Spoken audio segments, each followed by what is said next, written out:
love of the game. Come on, guys. Okay. Well, that was fun. It's fun. It's a fun portion. No more crowd work. Nobody else yell out anything. That chapter's done. That's fun. That's fun. I like doing that portion of the show because it's like obviously I come out here, I list all these red flags and their standards that I've set for myself. But it's nice to know where other people draw the line. You know, what are some other people's red flags? Or is it something that could apply to me? You know, there's a lot of self-reflecting that I think people need to do more often. Especially use that time when you're single. If you're single, use that time. Do some self-reflection.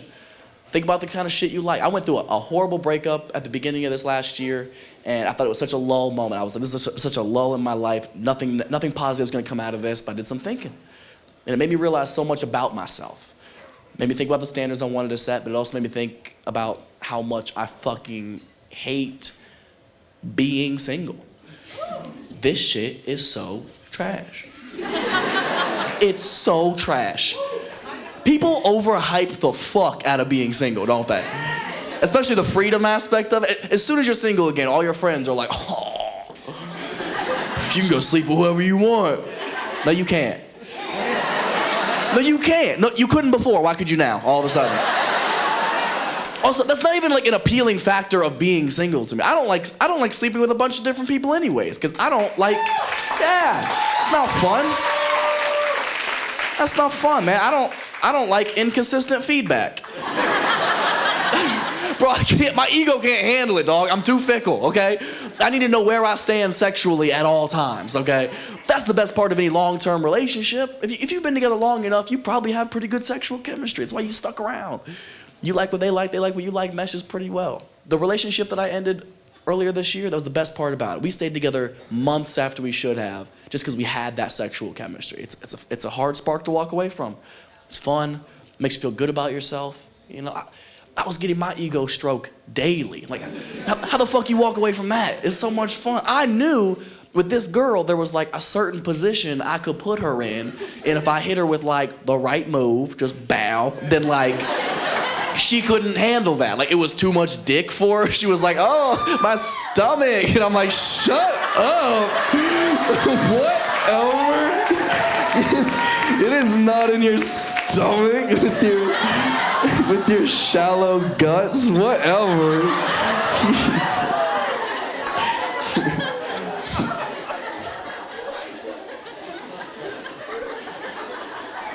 I should call her.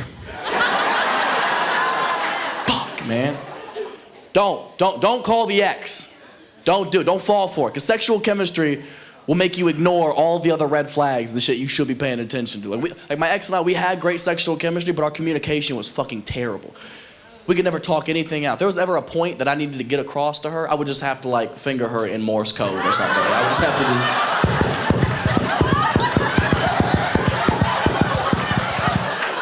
Then the next day, my boys are like, how'd the talk go? I'm like, it was terrible. This bitch just sat back and rolled her eyes at me the whole time. Luckily, I can read lips.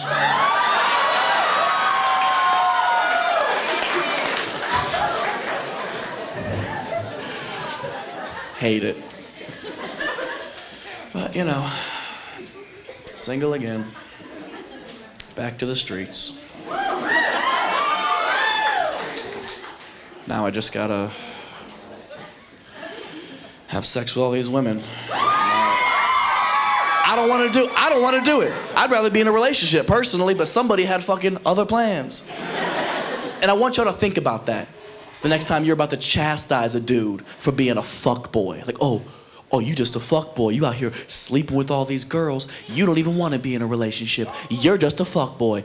Maybe he's not a fuck boy. Maybe he's sad. Yeah. Maybe behind every fuckboy is a man who once loved too much. Or maybe that's exactly what a fuckboy would say. TBD.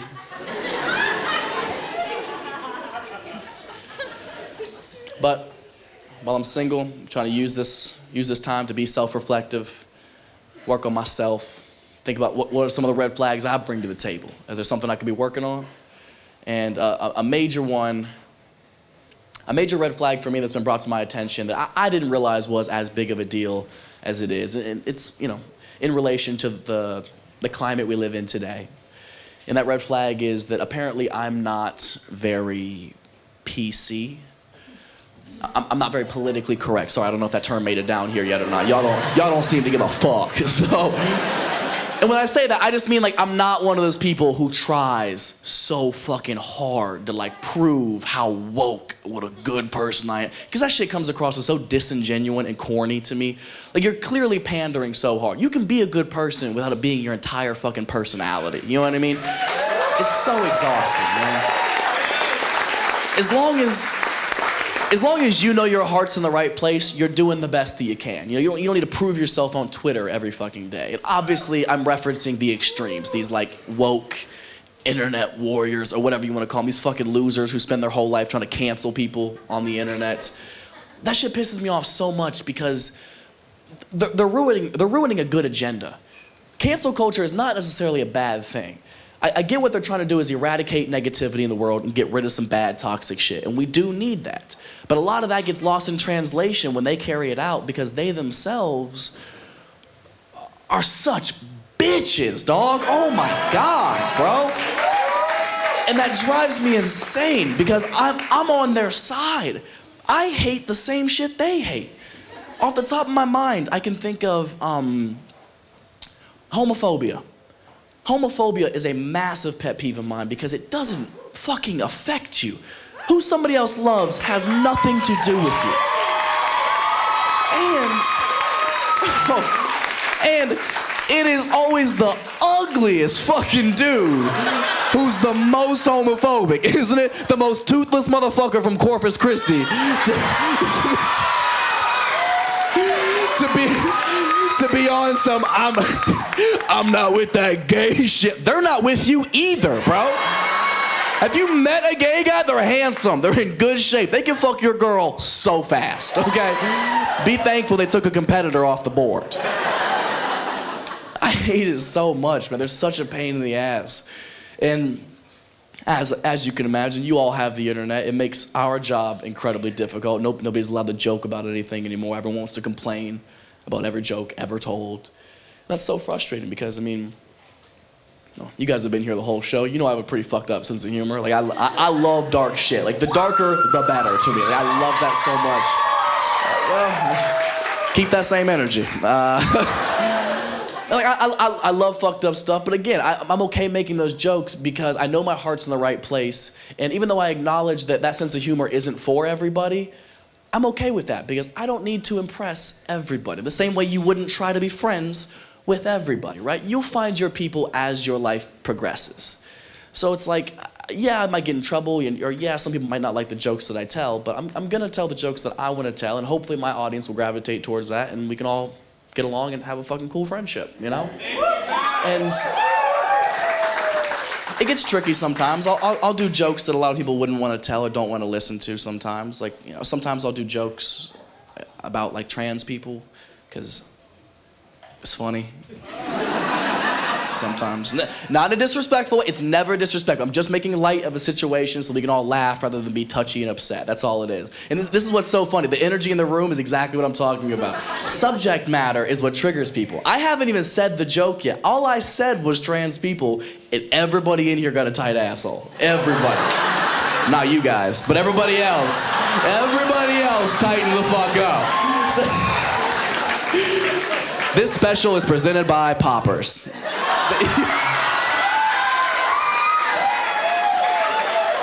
If you don't know what Poppers are, get you some gay friends, change your life. Change your life. But that's what I'm talking about. All I did was say a trigger word and people are automatically already uncomfortable. You guys are worried about being canceled just being in the room. Like, it's so funny to me. Because the jokes that I tell, they're never disrespectful. They're always with the utmost respect.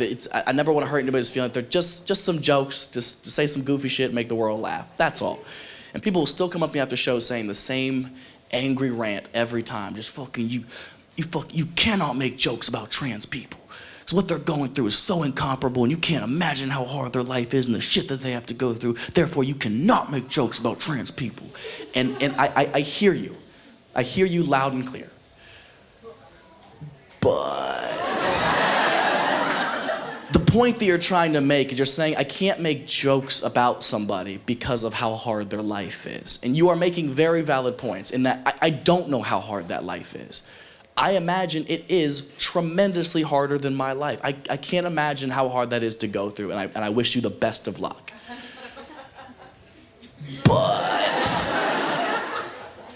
at the same time, to retort that argument, you also don't have the hardest life. You know who has life way harder than trans people that we never talk about? People in wheelchairs.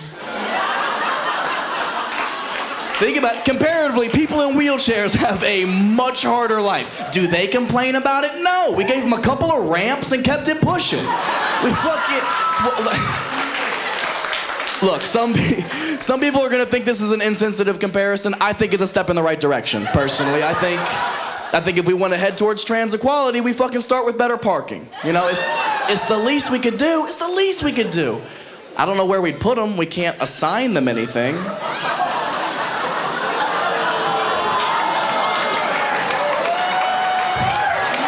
God, just joking.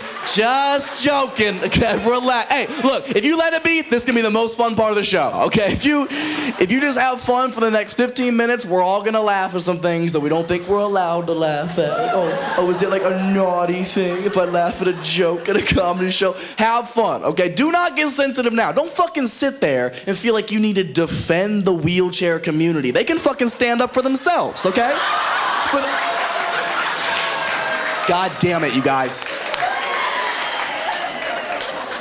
Stop being hesitant, okay? Knock it up. People in wheelchairs come to comedy shows all the time. It is incredibly common. And you know what? They are some of the best audience members you could ever ask for. They come, they laugh their asses off. And I'll tell you the reason I believe that to be true.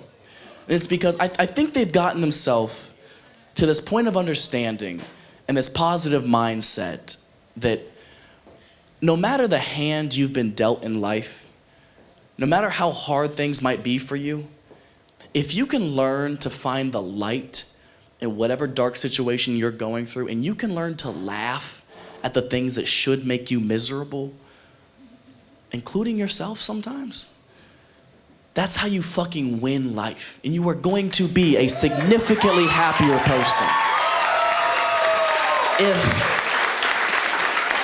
if you can learn to laugh in the face of adversity. I know this seems harsh, but I have little to no respect for anybody who wakes up every day and makes the decision to live with a victim's negative mentality of, oh, everything's awful, everyone's out to hurt my feelings. Only because that's not fair to you. That's not fair to yourself. Your life is so short and so precious. You deserve to have the best fucking time you possibly can and laugh your way through life and be as happy as you can, no matter your circumstance or no matter what anybody fucking says about you. You deserve that. Have some fun. We're only here for a second. Have some fun, man. And that's why I chose the comparison that I did. A lot of people think it's an insensitive comparison in the beginning, comparing those two groups. But it's because the positive message that I'm trying to put out there, and I want people to remember, is that no matter what you're going through, I would never negate that. But I want you to remember, if you think your life is hard, somebody has it worse. Try to remember that. Be grateful, be happy, and enjoy your time no matter what. And that's what I love about this example, is because if you think about the life of somebody in a wheelchair, that's fucking hard. It's a daily obstacle to overcome to do anything every day.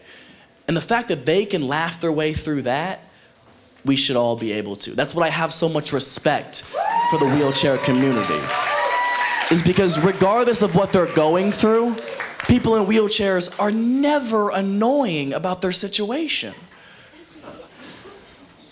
Until they're getting on the bus.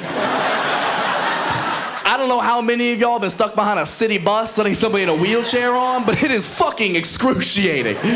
You're behind them trying to make that right turn and they're fucking...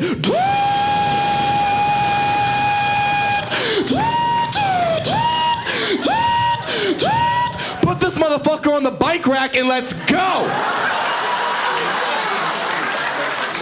That is the only time I have ever lost my patience on a handicapped person is when they're fucking up traffic, okay? Other than that, they're angels.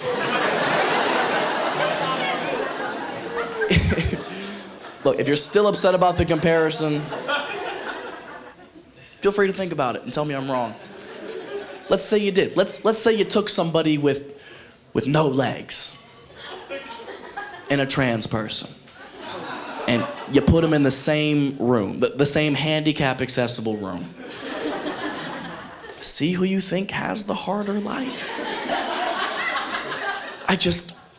I feel like I'm trapped inside of another person's body. So you have 4 legs?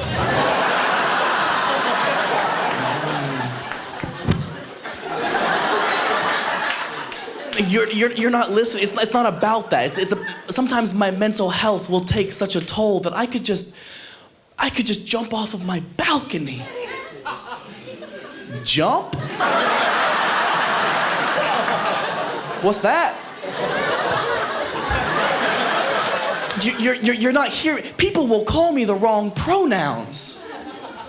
Someone called me Chariot Tubman the other day. You think a pronoun's the worst thing you can be called?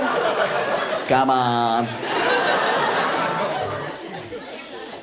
What about a trans person in a wheelchair?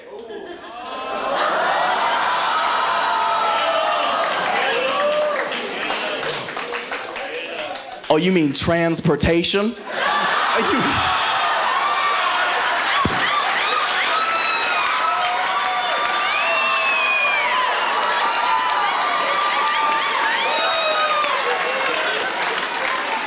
Don't test me, dog.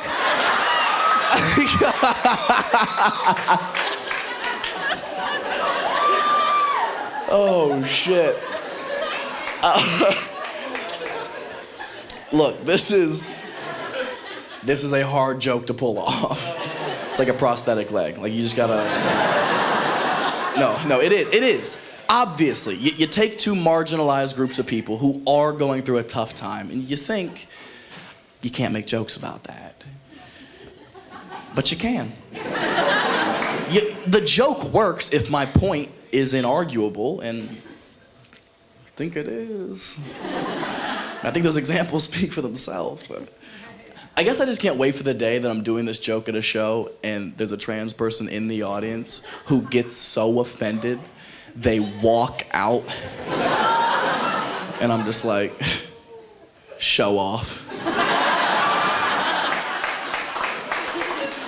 Some of y'all are still on edge and it's very annoying. Okay, I'm gonna give it one last try. I'm gonna give it one last try to get y'all on my side. This is my last attempt to get through to y'all, okay? I was working on this joke when it was like brand new about like 8 weeks ago, right? I was in Arizona and it's a new joke. I'm trying to figure it out. Obviously, it's a little tricky to navigate. Obviously, it teeters a very fine line of offensive and funny, which is where you want your jokes. You know, have some fun, push the boundaries, you know? So I'm working on it. I'm trying to make it the best it can be, and I can see out of the corner of my eye, front row, left side of the stage, is a young woman in a wheelchair. And I'm in the middle of like the trans versus wheelchair material, and I can see out of my peripheral vision, she's laughing her ass off. I'm serious, this girl she's slapping her knee. She can't feel it, but she's slapping her knee. Like, this bitch is rolling, you know what I mean? She's fucking, you know how they be laughing? Handicapped people laugh like they're getting good head, just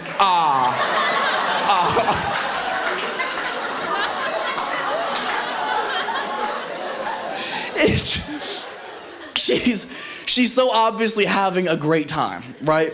So when the joke was over, it dawned on me that I had a very unique opportunity to get an inside perspective on this material. And in order for a joke like this to work, it has to be funnier than it is offensive. And again, I want it to be. I never want to hurt anybody's feelings. It's just jokes, man. It's as simple as that to me. But I'm always open to conversation. So when the joke was over, I asked her, I was like, out of curiosity, was anything I said in that joke offensive? And still laughing, this woman says, no. It was so fucking funny. And I want to thank you for including me. I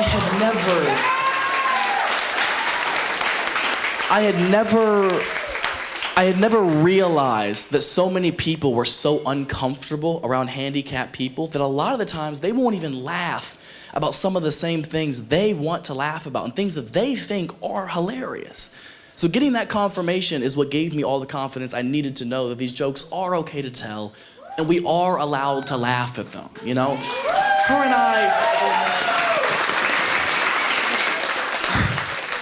and I were on the same page the whole time. We both know that's what you do to vegetables. You roast them.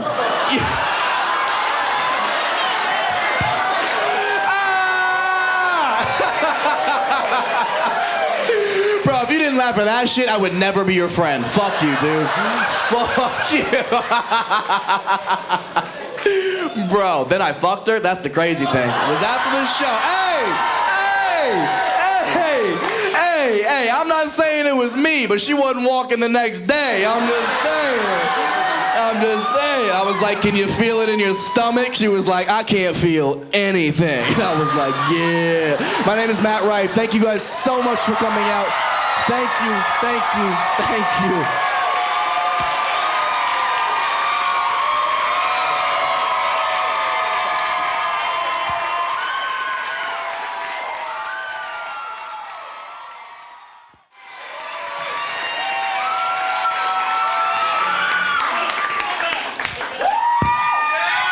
Listen,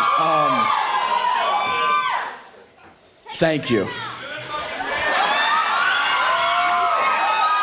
Listen, no, for 1 second.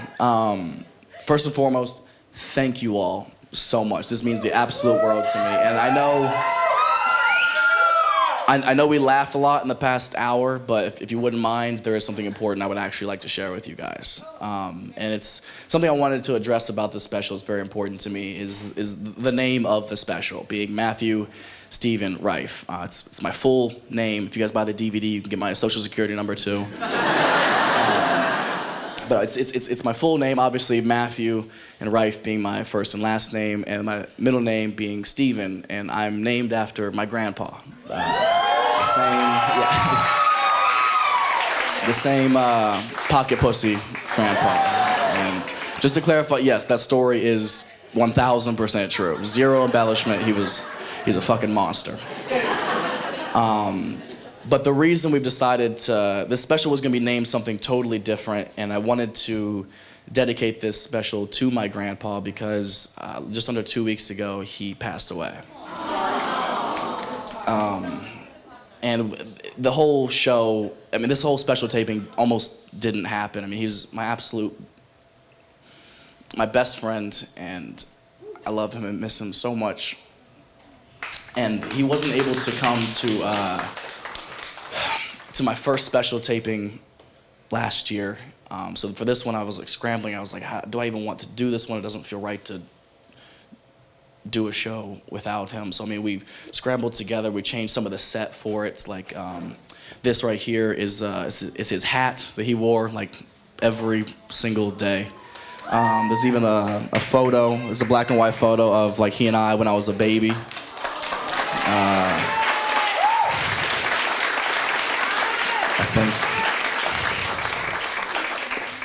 I think clearly we were on the set of one of his 70s pornos.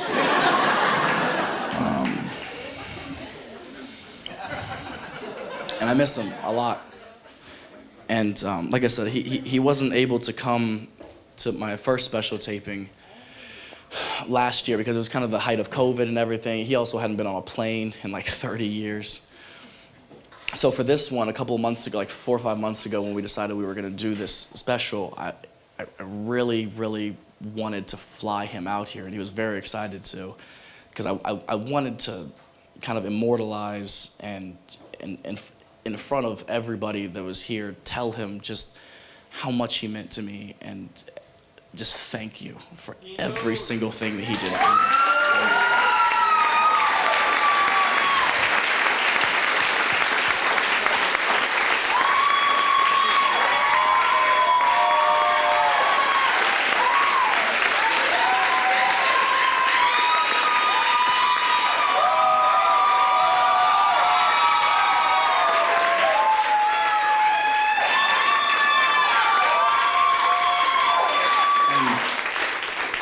I mean, you guys really don't understand. I spent every weekend with him when I was a kid. Like, he's the one that showed me like all these funny. We would sit around and watch like Adam Sandler movies and stuff like that. You know, very inappropriate movies for a child to watch. And he was very funny. Like, he's definitely the reason I have a sense of humor. And when I was starting out doing stand-up when I was 15, how open mics work, a lot of the times, I started out at the local comedy club in Columbus, Ohio called the Funny Bone, and they would have these open mics, and how those work a lot of the times is they're called bringer shows. So you have to bring 5 people in order for you to get stage time. And I was 15, all my friends were in middle school. So obviously I couldn't have anybody come, so my grandpa would buy 5 tickets so that I could get stage time and do like this silly thing because he thought I was so funny. So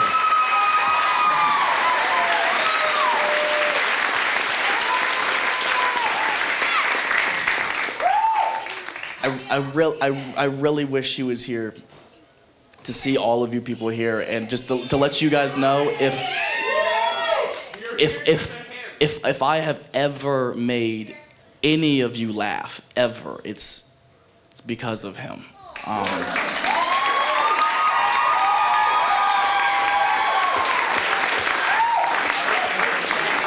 And that's why, like, when we were going over the stage decoration for how we were going to do this stage, like, I wanted it kind of plain and rugged, but then obviously I wanted him here at the show so bad, which is why we decided to leave a seat open for him on the stage, hoping that he would want to watch the show. And as heartbreaking as it is that he couldn't come and be at the show himself, fortunately enough, Ashley could. So, in the name of Steve, this one's for you, Papaw.